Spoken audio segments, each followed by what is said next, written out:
The showrunners had good motives for doing this, but they very much missed the mark. Last week, Season 4 of The Chosen finally came to a close, but before we get to talking about everything that is in this season, last year I did a video essay talking about the impact of The Chosen on faith-based filmmaking, so if you haven't seen that video, you can click up in the corner to watch it, but without further delay, let's get to talking about Season 4 of The Chosen.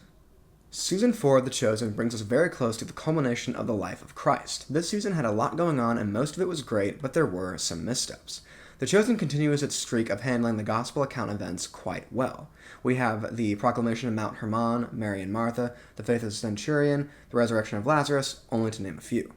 The scene at Mount Hermon or Caesarea Philippi did a good job at showing that what was going on at that location, that it was more than just another mountain. Peter is set apart, and for the rest of the season, we get to see him trying to be the leader of the group, and how some others, in particular James and John, aren't too happy about that.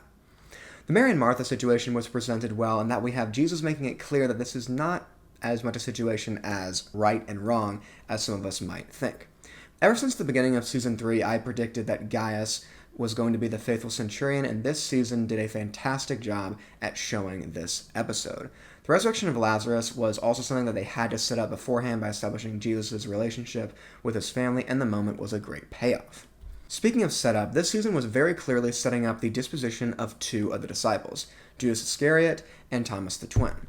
Early on, we saw a good little scene with Judas and Simon the Zealot that shows two men that had clear visions of who the Messiah must be, and how only one of them was willing to change.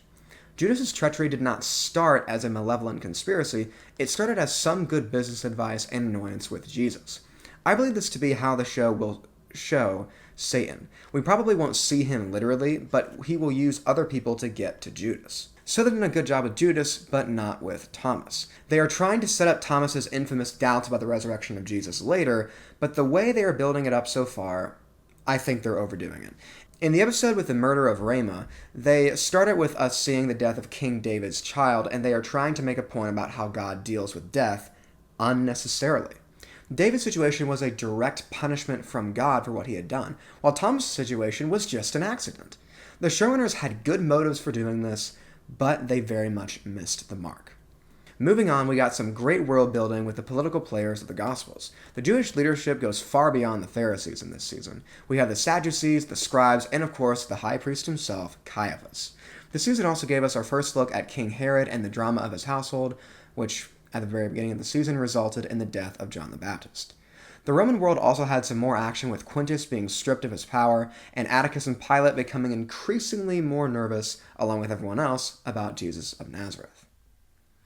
Jonathan Roumie, I believe, gave us his best performance yet as Jesus.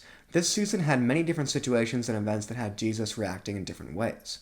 Roumie handled it all very well, and I loved seeing the fiercer side of Jesus this season. Season 4 of The Chosen makes the series bigger than ever before, and it remains solid. Every gospel account shown was great, but there were some missteps when it came to the original scenes.